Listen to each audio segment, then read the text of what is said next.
Hey everybody, and welcome to this week's overview of 586 of Bleach, released on the 25th of June. And this is going to be possibly the last Headless Start chapter. But before we go into any reason why that would be, we're going to look over the chapter.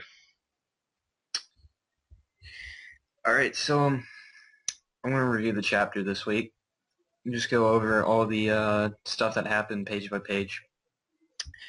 Page 1 opens up with the side-by-side shot of Ikaku, Yumichika, Byakuya, Isagi, Renji, and then Rukia all standing side by side with Basby looking on, counting. He counts up to 5,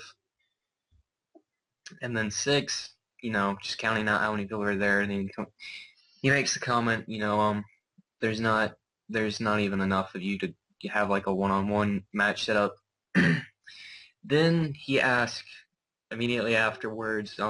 He asked Colonel Sanders, Commissioner Gordon Quincy, the one with the Reishi pistol that shot out Shinsui's eye, if any of them are special war potentials, and he says none.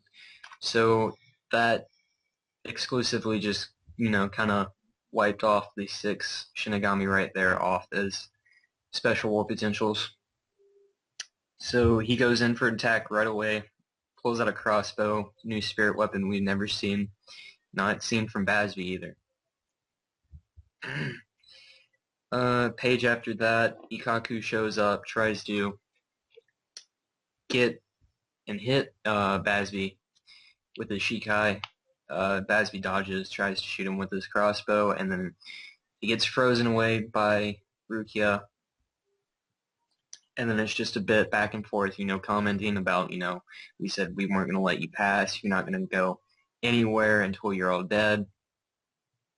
And then basically at that point, Lil Tato walks up to Basby, makes the comment, I'm not going to sit around and deal with these guys to let Ichigo get away. So we should go ahead and use our Volstandigs to go ahead and get rid of these guys.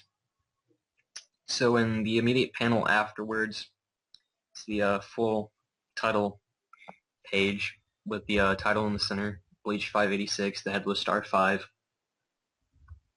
At the top, you see Commissioner Gordon, Colonel Sanders Quincy, and his Volstandig, Basby and his, Candace, Lotato, Manias and his, and then you can't exactly tell if Nananana is in his, and Pepe doesn't look like he's in his either. Another thing to note is that Gazelle is not in the panel at all. She's not there. So, we don't know where she's at. Page after that cuts to Ichigo going towards Hashwolf's tower, where Juhabak, Uryu, and Hashwolf are. And, he's prepared to confront Juha. Hashwolf steps forward and goes, I'll deal with them. There's no need for you to go ahead and get all in the way and try to deal with it yourself, blah, blah, all of that.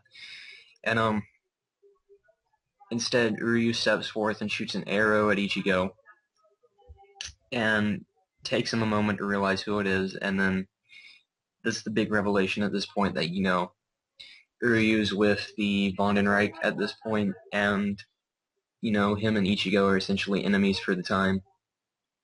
It's just generally, Ichigo trying to question why he's here, what he's doing with them, and then she just going back and saying, just go home, you can't do anything, just, don't kill yourself over this because you're not going to be able to win.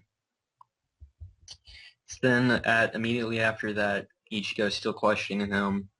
Uryu's not answering, so instead he used Lich Dragon to fire at Ichigo. And most of the arrows look like they're about to hit. Ichigo doesn't have any reaction that he's about to use, but instead the 3 what would you call them? Orihime's hairpins kind of come out and form a shield that protect him. And it's at that point we see a Garganta has opened, and Shadow Orihime have stepped out of it. And then now they see Uryu, and Is at that point Juhabak is saying, just let's go. Have you said your goodbyes? This is the last chance you will ever have.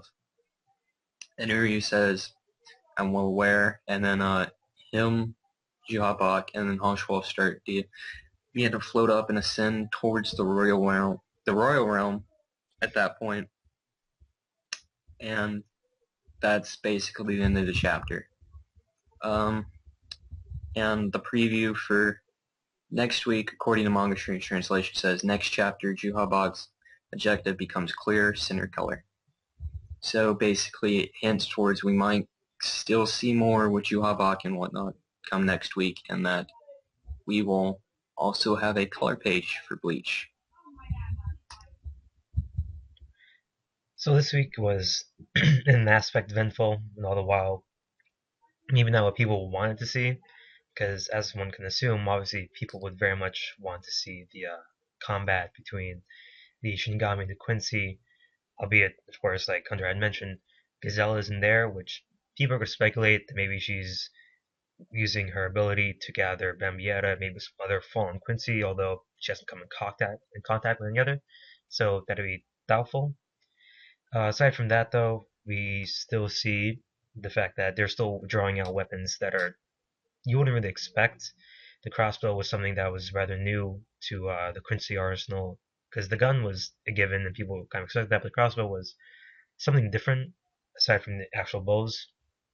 Speaking of bows, though, Uryu didn't have the bow he featured as of late. It was just a flat one that I believe he wielded before he came to the Ironka arc. There was no sign of change in it. It wasn't like a pentacle in any way. It was just a regular bow. Aside from that, though, we see that Hoswalth once more, probably second, maybe third time, tries to combat Ichigo, maybe stop him, do something, and someone seems to intervene again, despite what he may want to do.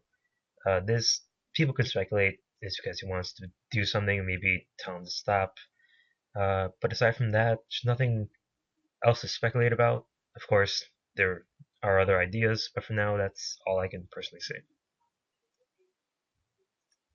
Only speculation on my part has to go back with the title page. Um, from the looks of it, Pepe's clearly not in Volstagg, so either he doesn't have it or he just feels he doesn't need to use it at this point. I can't say about Nanana because he's very off panel. And then I think at this point, maybe Gazelle's off to either do some sneaky stuff, try to attack someone sneakily. I don't see why she would. She said so herself. She's not that great when it comes to combat. But another might be this is finally getting close to the point where we're going to see Bamietta pop up again, but as a zombie. With the recent revelation that for Gazelle's ability to work on a Quincy to turn them into a zombie, they have to be dead. So Bambietta might be dead, probably is dead, and might be a zombie.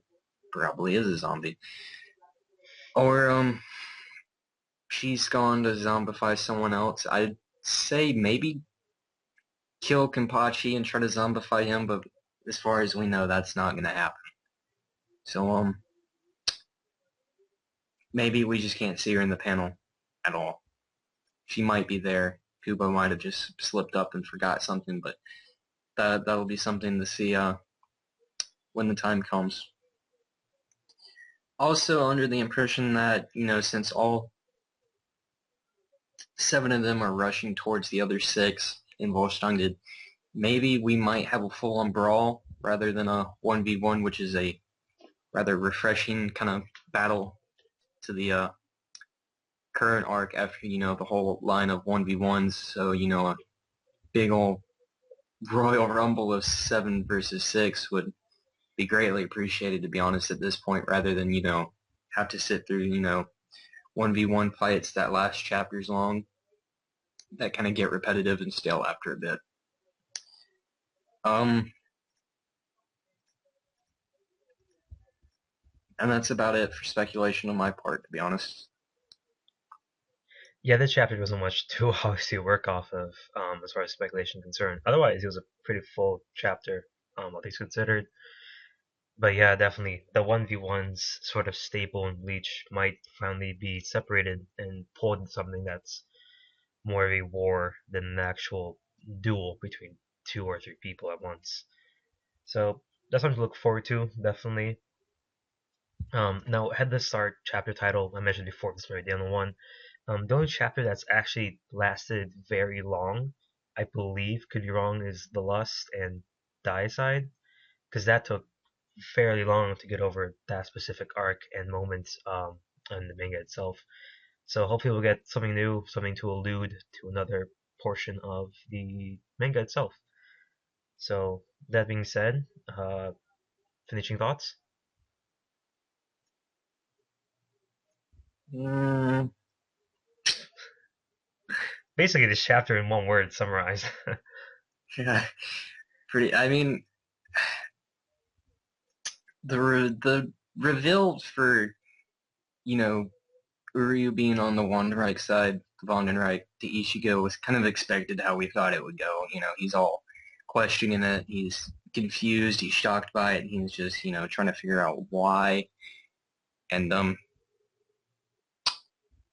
he kind of brushed over quickly. I Yeah, mean, it was passed over. it'll probably carry on into next week on Ichigo's side alone because at the end of the chapter we see that Uryu, Hashwas, and Juha are leaving, but I don't know. There's not much to say of what could go on next week as far as other than what the preview might allude to, that we might see more about what Juhabak is planning to do. And that something big might happen because the color page is there, unless it's just going to be a typical coloring of, some characters in a set or something like that. Yep. So that being said, this will wrap up this week's rather short one this week. Of course, when you have something like this, you can't really work around that well. But we'll be having something else coming in the future as well to keep up the pace of the channel instead of being simply a weekly show.